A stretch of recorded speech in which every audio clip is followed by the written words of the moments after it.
Hello, and welcome back to Introduction to Genetics and Evolution. In this short video, I'd like to actually talk about measuring effects of gene flow and how we basically model effects of gene flow among populations, whether they be human or otherwise. Now, as I mentioned in the very last video, gene flow is why we don't see bigger differences or bigger FST values among human populations. And in fact, gene flow is referred to as the great homogenizing force in evolution. Some people call it the great retarding force in evolution. Now, what is gene flow? Now, gene flow is basically just movement among populations where you go there and you reproduce.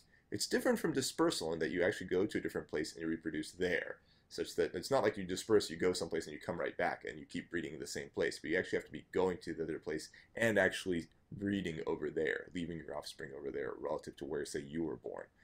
Now, gene flow makes populations' allele frequencies converge. Basically, it makes divergence either stop happening or even undoing it. So if you imagine this population here where in the left side we have all these little black alleles, on the right side we have all these white alleles.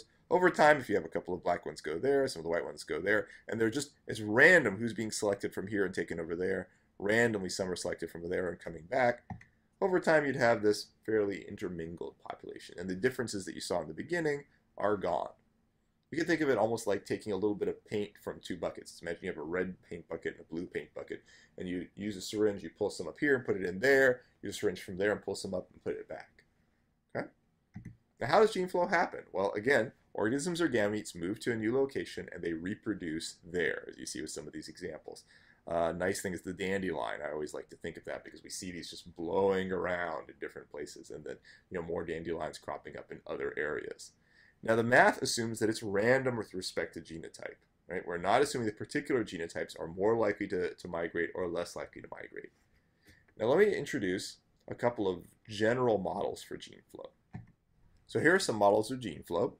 The first one I'll introduce to you is referred to as the continent island model. So imagine we have a very large continent which has a huge population size that we can approximate as almost infinite. And we have a very small recipient population that's actually receiving some migrants from the continent. We're assuming in this case that the effect of the continent on the island is huge, but the effect of the island back on the continent is so negligible we don't even have to consider it mathematically. So that's referred to as the continent island model. Another general category of models are island models, and you can see this depicted here where there's a lot of different islands exchanging migrants with each other. You may have them like this where they're all exchanging with each other, or you may have something more like this as a stepping stone model where they don't all exchange with each other, but they do by way of other islands. We're not going to really talk about the stepping stone model, but I just wanted to show you what it looked like. We'll introduce just the general continent island model and the general island model. The outcomes of these are just slightly different from each other. In terms of the continent island model, let's say, for example, the red in this graph, so the x-axis here is generations, the y-axis is allele frequencies. The red here is depicting the allele frequency in the continent, which we'll say is 0.5. The blue is depicting the allele frequency on the island, which we'll say is 0.9 for big A. What we see happening, and this is with a very low migration rate, this just means that 1% of the individuals on the island are recent arrivals from the continent. Then we see this decay of allele frequency down to the continental value. Okay? We're assuming in this case, again, there's an effect of the continent, the island, but we're assuming the island's effect on the continent is so negligible we don't even have to consider it mathematically. But in this case, I've just modeled 500 generations, and we see that by the end, basically the island looks just like the continent in terms of allele frequencies. This probably happens quite a bit. Let me show you a slightly different example. Here's the island model. Let's imagine we have 4 islands exchanging genes with each other. Same sort of figures. This is going 500 generations on the x-axis, and the y-axis indicates allele frequencies. Now let's say the island has 4 different allele frequencies, 0.9, 0.65, 0.35, and 0.1. So, and you can imagine maybe these are some of the Galapagos Islands exchanging alleles with each other. And again, with even still a fairly low migration rate, we see they all converge on the same allele frequency. Importantly, the allele frequency they converge on, assuming that this is symmetric migration, everybody's receiving and sending off the same proportion of migrants, the equilibrium allele frequency, or the allele frequency in which they converge upon, is the mean of all those islands. So if you take the mean of all these numbers, that would be 0.5, and you see by 500 generations, they're all pretty much at 0.5. Now, what are the relevant variables? essentially what affects how fast we see this convergence, either in the continent island model of the island arriving at the continental value, or in the island model of all of them coming to the same allele frequencies. How fast do they become similar? Well, there's two parameters. The first one is migration rate, how many migrants move. So in the previous examples I showed you is about 1%. If you have more migrants, they converge even faster. If you have fewer migrants, it would converge even slower. Of course, more migration leads to bigger changes in allele frequency. The other thing is how different the allele frequencies are. That if you have allele frequencies that are very different, you see bigger changes per generation. Because again, you're converging on the mean.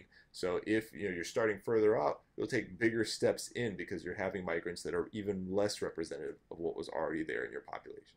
Now, obviously, another parameter is going to be the number of generations. But my question initially was what affects the speed of convergence. But the number of generations is obviously important too. That as you have even low levels of migration for a very long period of time, you can erase all divergence. Now, importantly, there are some assumptions here.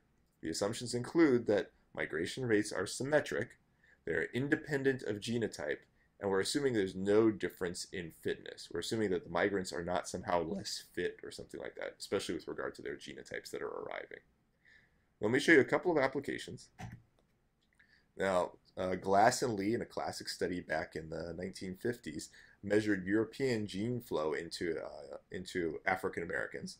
And what they did is they got these PTC allele frequencies from Europeans, West Africans, and African Americans. And from that, they did some very simple math, which we won't go over in this case. But they were able to estimate from this a per generation contribution of about 3.58%. Some of you may not be familiar with PTC, but PTC is something that particular individuals can taste very strongly while other individuals cannot. And it seems to have a very simple genetic basis. And you use these sort of test papers like this handsome individual is using. Use this test paper to see if you can taste it. So it's a very easy thing to test out there. But from this, they were able to look at the allele frequencies in these populations and estimate the per generation migration rate, which is pretty cool. Given the number of generations, since they'd estimate this is over about 10 generations, given this number of generations, they estimate about 31% of African American genetic makeup comes ultimately from European ancestors, which is potentially somewhat surprising. In the next video, I'm going to go over a very different sort of deviation from Hardy-Weinberg, but it relates back to what we talked about previously in terms of genetic differentiation and random mating as in FST. Thank you.